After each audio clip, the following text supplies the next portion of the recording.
Hello, my beautiful friends. I'm Jacqueline Claire. Welcome back to this study along of the World Order of Baha'u'llah. This is an ongoing study along series. If you would like to get caught up to speed, linked in the description, you will find the launch video for this project covering the who, what, when, where, and why, a playlist for all of the weekly study along videos leading up till today, as well as this document and a study guide. That's what it's called. All right, friends, so super important section. We're talking about non-participation in not in interfering with political affairs of any government. And Shoghi Fendi is going to get more clear and specific about what that means. All right? Good stuff. Get out your pencils, you guys. The divine polity. Let them refrain, them being Baha'is, from associating themselves, whether by word or deed, with the political pursuits of their respective nations. It's one, political pursuits. With the policies of their government and the schemes and programs of parties and factions.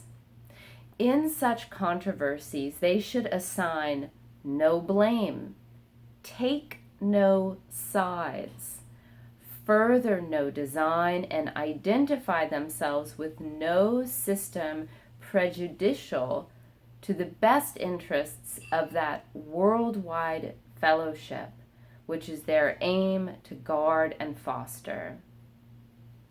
Let them beware lest they allow themselves, I love this, to become the tools of unscrupulous politicians, or to be entrapped by the treacherous devices of the plotters and the perfidious among their countrymen. Let them so shape their lives and regulate their conduct that no charge of secrecy, fraud, or bribery, or of intimidation may, however ill-founded, be brought against them. So never even allow the shade of secrecy, fraud, bribery, or intimidation be able to be wielded against us. Let them rise above all particularism and partisanship, above the vain disputes and petty calculations, the transient passions that agitate the face and engage the attention of a changing world.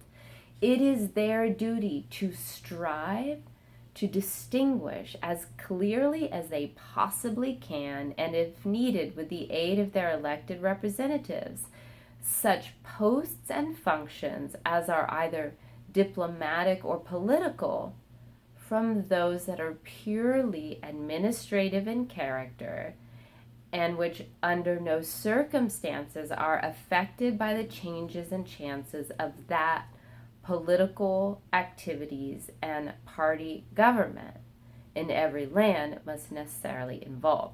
So the way I understand that, Baha'is should really distinguish, like for work or service, if they're going to be involved in any aspect of government, that it is administrative and that it's not, it wouldn't change based on party or who's in office or whatever, just like structural administrative things. Let them affirm their unyielding determination to stand firmly and unreservedly for the way of Baha'u'llah, to avoid the entanglements and bickerings inseparable from the pursuits of the politician, and to become worthy agencies of that divine polity which incarnates God's immutable purpose for all men. Now it gets really interesting. It should be made unmistakably clear that such an attitude implies neither the slightest indifference to the cause and interests of their own country, nor involves any subordination on their part to the authority of recognized and established governments. Okay? Nor does it constitute a repudiation of their sacred obligation to promote in the most effective manner the best interests of their government and people. Okay, so there's nothing insubordinate about the Baha'i Faith, and there's also nothing wrong with supporting the best interests of your homeland. It indicates the desire cherished by every true and loyal follower of Baha'u'llah. What is the desire cherished by every true and loyal follower of Baha'u'llah?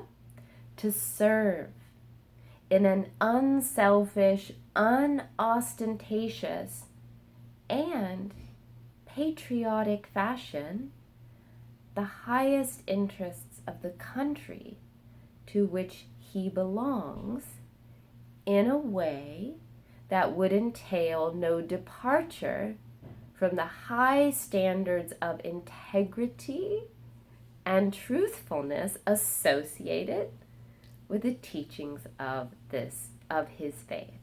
Woo woo! That's so beautiful, because I feel like this is often not discussed, because as Baha'is, rightfully so, we give so much attention to world citizenship, but it's sort of like having a global mindset does not mean that you reject your family, which is the nucleus of a global society, and likewise the land that you live in is the land where you serve, and we're to serve unselfishly, unostentatiously, and in a patriotic fashion the highest interests of the country to which we belong, in a way that would entail no departure from the high standards of integrity and truthfulness associated with the teachings of Baha'u'llah. Wow, I just love that. As the number of Baha'i communities in various parts of the world multiplies and their power as a social force becomes increasingly apparent. Okay, listen in, you guys. This is so interesting. So as the Baha'i Faith grows, they will no doubt find themselves increasingly subjected to the pressure which men of authority and influence in the political domain will exercise in the hope of obtaining the support they require for the advancement of their aims. Right? So when you're popular, everyone wants a piece of you, right? As the Baha'i Faith grows, we will become a magnet for people with, worldly or political aims, because we're a bigger community, we're more powerful and influential, and so people will want to capitalize on that. These communities will, moreover, feel a growing need of the goodwill and assistance of their respective governments in their efforts to widen the scope and to consolidate the foundations of the institutions committed to their charge. So it goes both ways a little bit, right? We want to be on good terms, right, with our governments and stuff. Let them beware lest, in their eagerness to further the aims of their beloved cause, they should be led unwittingly to bargain with their faith, to compromise with their essential principles, or to sacrifice in return for any material advantage which their institutions may derive the integrity of their spiritual ideals. It's like that Bible verse, right? Like, what does it profit the man if he gains the world but loses his soul? So we must be very vigilant not to compromise any of the essential principles or sacrifice the integrity of our spiritual ideals in any way. I also think of, like on the individual level, Thomas Breakwell, and that he fell in love with the Baha'i Faith. This was back in the early 1900s, and he had a really great job. And when you have a great job, you can contribute financially to the cause and that sort of thing. But the factory that he worked for used child labor, and it was inconsistent with his spiritual beliefs. So he quit, and he died a pauper, but his soul was that of a king, So likewise for a community, to just always keep that in mind. Let them proclaim that in whatever country they reside, and however advanced their institutions or profound their desire to enforce the laws and apply the principles enunciated by Baha'u'llah, they will unhesitatingly subordinate the operation of such laws and application of such principles to the requirements and legal enactments of their respective governments.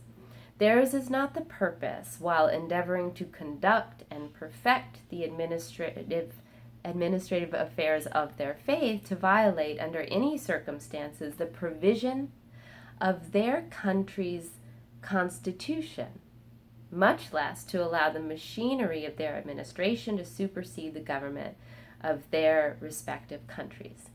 So, all countries with constitutions, we're so blessed that we have such clear and unequivocal bedrock of what our government is and stands for, because there are always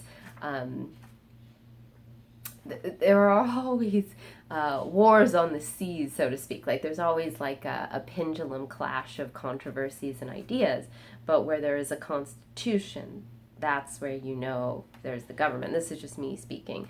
So, and that's an aside, but Shoghi Finney is just saying, as we build the administrative order, we're in no way conflicting with the constitution of any government, or trying to take over or disrupt or subordinate them. So there's a little bit more to this section, which we will read next week, Friday, 2 p.m. Thanks so much for studying with me, my friends. Please remember to like this video, subscribe to this channel. Feel free to leave your thoughts in the comments, and I will catch you next week with more. And until then, I wish you the best for playing your unique part in making this world a better place. I'll catch you next time. Bye-bye.